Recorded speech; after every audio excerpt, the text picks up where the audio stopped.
মাঝে মধ্যে এরকম সারপ্রাইজ পেতে কার না ভালো লাগে বলো তো। হ্যাঁ, আজকের ভিডিওর শুরুতেই কেন এই কথাটা বললাম সেটা জানার জন্য কিন্তু পুরো ভিডিওটা শেষ পর্যন্ত স্কিপ না করে দেখতে হবে।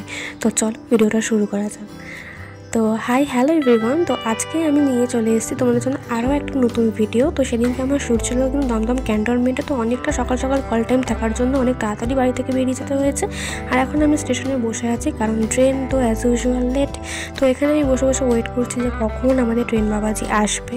তো আলটিমেটলি দেখো ট্রেন বাবাজি কিন্তু চলেই এসছে। তো তাতে করে আমি চলে গেছি কিন্তু দমদমে নেমে গেছি। এখন এখান থেকে নিয়ে নেবো আরেকটা ট্রেন, যেটা আমি যাব দমদম ক্যান্টনমেন্টে।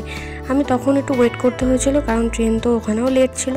তো যেহেতু দমদম থেকে দমদম ক্যান্টনমেন্ট মাত্র একটা স্টেশন, সেই কারণে কিন্তু লেট থাকলেও পৌঁছতে কোনো প্রবলেম হয়নি।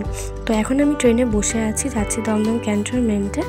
আর এখানে দেখো আমরা এখন পৌঁছেও গেছি ইন্দ্রাণীদি স্টুডিওতে। ইন্দ্রাণীদি স্টুডেন্ট এক্সাম ছিল সেদিনকে। তো সবাই মিলে বাইরে ওয়েট করছিলাম, তারপরে কিন্তু চলে এসেছি আমাদের স্টুডিওর ভেতরে। আর এইখানে আমার মেকআপ আর্টিস্ট দিদি, খুব মিষ্টি একটা দিদি, আমার বেস মেকআপ করছিল তখন। আর এখানে দেখো আমার বেস মেকআপ সবটা ডান, এখন কিন্তু হচ্ছে হেয়ার স্টাইল করবে, তার আগে কিন্তু ক্রিম্পিং করে নিচ্ছিল। আর এখানে এখন হচ্ছে আমার হেয়ার স্টাইল, তোমরা দেখতেই পাচ্ছ। আর লুকটাও কিন্তু অলমোস্ট ডান, শুধু হেয়ার স্টাইলটা হলে আর জুয়েলারিগুলো পরলে আমি রেডি। তো এখন এখানে সুন্দর করে আমার হেয়ার স্টাইল করে নিচ্ছিল। তো তারপরে দেখো এখানে সবাই মিলে বসেছিলাম, যেহেতু কারোর পুরো লুক কমপ্লিট, কারোর আবার আমার মতোই হেয়ার স্টাইল হচ্ছিলো। তো যেহেতু স্টুডেন্ট এক্সাম ছিল, সবাই একসাথে সুন্দর করে কাজ করছিলো। দেখতেই পাচ্ছ এখানে আমার লুকটা হেয়ার স্টাইল হচ্ছিলো। আর এখানে এখন হচ্ছে কিন্তু ইন্টারনেটে লাইভ করছিল, যেরকম হয় স্টুডেন্ট এক্সামে, সেটাই আর কি। আর এখানে সমস্ত মডেলরা আমরা লাইন দিয়ে বসে আছি। আর এটা কিন্তু আমার একদম ফাইনাল লুক, নতুন হাতের কাজ। দেখে কি কেউ বলবে? কেউ বলবে না, আমি জানি, আমি শিওর। তো তোমরা কিন্তু অবশ্যই কমেন্টে জানিও, তোমরা কি দেখে আমি না বলার আগে কিন্তু বুঝতে পারবে না যে এটা নতুন হাতের কাজ। তো এখানে এখন হচ্ছিল ফটোশ্যুট। আর এখানে আমাদের কিন্তু গোপালদা ছিল আমাদের ফটোগ্রাফার।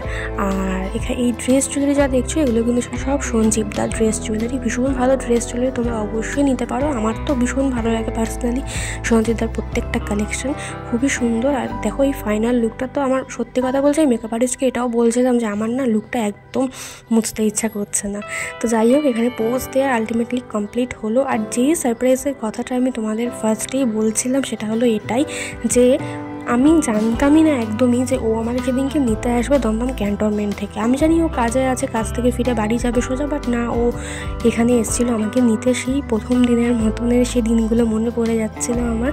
তো এটাই আমার জন্য একটা অনেক বড় সারপ্রাইজ ছিল যে ও আসবে, আমি জানতামই না। বাট খুবই ভালো লাগলো, খুবই সারপ্রাইজড হলাম, খুব খুশিও ছিলাম। তো আজকের ভিডিওটা এইটুকুই, সবাই দেখে জানিও কেমন লাগলো। দেখা হবে আবার অন্য ভিডিওতে, ততক্ষণের জন্য টাটা।